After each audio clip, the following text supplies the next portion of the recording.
അല്ല, BJP-യുമായിട്ടുള്ള ഡീലിനെ കുറിച്ചാണല്ലോ അവർ പറയേണ്ടത്.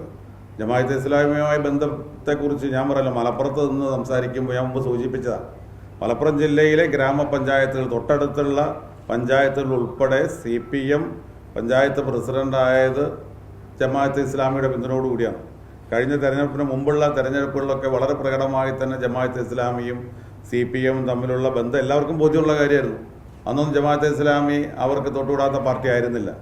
ഇപ്പോൾ ജമാഅത്തെ ഇസ്ലാമിയോടുള്ള അവിടെ വിരോധത്തിൻ്റെ കാരണം എന്താണ് എന്നുള്ളത് മറ്റൊന്ന് പ്രത്യേകം പരിശോധിക്കേണ്ട ഒന്നാണ്. പിന്നെ മതരാഷ്ട്രവാദം, അതേക്കുറിച്ച് വ്യത്യസ്ത അഭിപ്രായങ്ങൾ പറയുന്നുണ്ട്. ജമാഅത്തെ ഇസ്ലാമി മതരാഷ്ട്രവാദം എന്നുള്ളത് ഉന്നയിച്ചിട്ടുണ്ടോ ഇല്ലേ എന്നുള്ളത് അവർ പറയണം. ഉന്നയിച്ചിട്ടുണ്ടെങ്കിൽ അത് മതരാഷ്ട്രവാദം ഞങ്ങൾ ഒഴിവാക്കി എന്നുള്ളത് മനസ്സിലാക്കാം. ഞാൻ മനസ്സിലാക്കുന്നത് മതരാഷ്ട്രവാദം എന്നുള്ളത് ആദ്യം മുതലേ അവർ സൂചിപ്പിക്കാത്ത കാര്യമാണ്.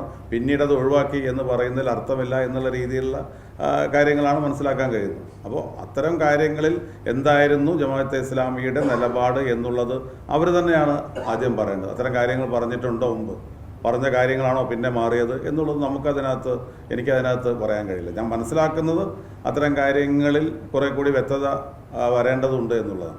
എന്തായാലും CPM ഉയർത്തുന്ന ഒരു ജമാഅത്തെ ഇസ്ലാമി വിരോധം എന്ന് പറയുന്നത് അവരെ സംബന്ധിച്ചിടത്തോളം അവർക്ക് അനുകൂലമാവുകയാണെങ്കിൽ ജമാഅത്തെ ഇസ്ലാമി ആദർശപരമായ നിലപാടുള്ള സംഘടന, അതല്ല എങ്കിൽ അത് ഏറ്റവും വെറുക്കപ്പെടേണ്ട സംഘടന എന്നുള്ള നിലപാടാണ്. ജമാഅത്തെ ഇസ്ലാമി ഉയർത്തിപ്പിടിക്കുന്ന പല രാഷ്ട്രീയങ്ങളും നമുക്ക് വ്യത്യസ്ത അഭിപ്രായം ഉണ്ടാകാം. പക്ഷേ ഫാസിസത്തിനെതിരായ പോരാട്ടങ്ങൾ ഉൾപ്പെടെ ജമാഅത്തെ ഇസ്ലാമി നടത്തുന്ന കാര്യങ്ങൾ നമുക്ക് യോജിക്കേണ്ടടുത്ത് യോജിക്കാവുന്ന ഒന്നാണ്. ഫാസിസത്തിനെതിരെയുള്ള പോരാട്ടത്തിൽ ആരൊക്കെ ഉണ്ടോ അവിടെയൊക്കെ നമുക്ക് ചേർന്ന് നിൽക്കുക എന്നുള്ള ഒരു സമീപനമാണ് ഞങ്ങൾക്ക് എല്ലാവർക്കും ഉള്ളത്.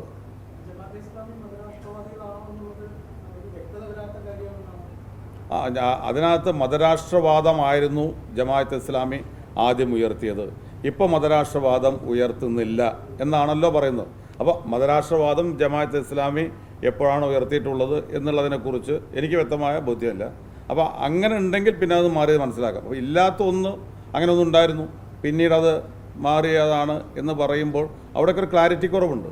അത് ജമാഅത്തെ ഇസ്ലാമി കൂടി പറയേണ്ട ഒന്നാണ്.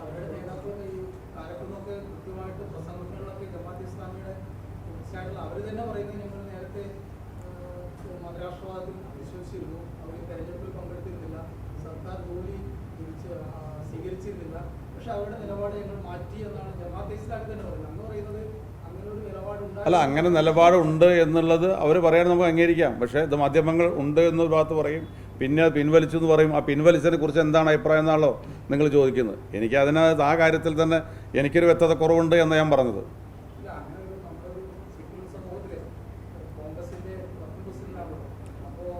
ആ ഒരു ഉത്തമ ബോധ്യത്തോടെ ഞാൻ പറയുന്നത്.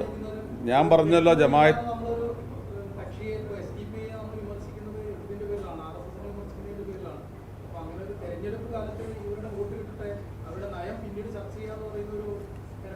അല്ലല്ലോ, അതിനകത്ത് ഞാൻ ക്ലാരിറ്റിയോടെ പറഞ്ഞത് CPM-ൻ്റെ നിലപാടല്ല ഞങ്ങൾക്കുള്ളത്. ജമാഅത്തെ ഇസ്ലാമിയുമായി ഞങ്ങൾക്കുള്ള നിലപാടിനെ കുറിച്ചൊക്കെ ഞങ്ങൾ വളരെ വ്യക്തമായി തന്നെ മുമ്പ് പറഞ്ഞിട്ടുണ്ട്.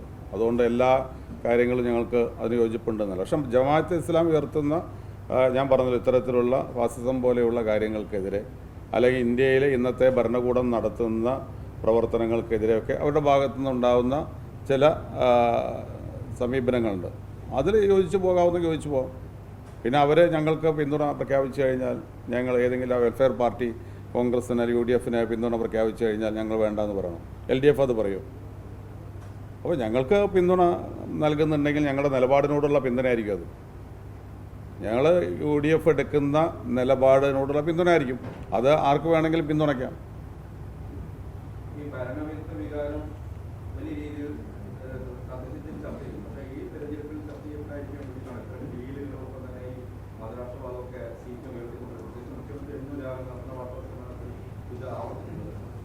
അല്ല, അത് അവരെ സംബന്ധിച്ചിടത്തോളം അവർ ചില സത്യങ്ങൾ ആരും അറിയാതെ ചില കാര്യങ്ങൾ നടത്തണമെന്നാണ് ആഗ്രഹിച്ചിരുന്നത്. പക്ഷേ പ്രകടമായിട്ടത് വന്നു കഴിഞ്ഞു. പല നിയോജകമണ്ഡലങ്ങളിൽ സ്ഥാനാർത്ഥികളുടെ ഉൾപ്പെടെ വന്ന കാര്യങ്ങൾ എടുത്ത് പരിശോധിച്ച് കഴിഞ്ഞാൽ ഞങ്ങൾ പറയുന്ന കാര്യം വെറുതെ രാഷ്ട്രീയ തെരഞ്ഞെടുപ്പ് രംഗത്ത് അടിസ്ഥാനപരമായ ഒരു ആക്ഷേപമല്ല എന്ന് എല്ലാവർക്കും ബോധ്യമായി വന്നിരിക്കുകയാണ്. ഏറ്റവും ശക്തമായ സീറ്റുകളിൽ പോലും BJP എടുക്കുന്ന നിലപാട്, CPM എടുക്കുന്ന നിലപാട് പരസ്പരം സഹായിക്കാനുള്ള നിലപാടാണെന്ന് എല്ലാവർക്കും ബോധ്യമായിരിക്കുകയാണ്. അപ്പോൾ അത് സമൂഹത്തിൽ വന്നു കഴിഞ്ഞപ്പോൾ അതിനെ പ്രതിരോധിക്കേണ്ട ഉത്തരവാദിത്തം മുഖ്യമന്ത്രിക്ക് ഉണ്ടല്ലോ. ആ ഒരു ഉത്തരവാദിത്തമാണ് ചെയ്യുന്നത്. പക്ഷേ ആ പ്രതിരോധം കൊണ്ടൊന്നും മുഖ്യമന്ത്രി ഉയർത്തുന്ന ഈ വാദം കൊണ്ടൊന്നും ഈ സത്യത്തെ മറച്ചു വയ്ക്കാൻ കഴിയില്ല.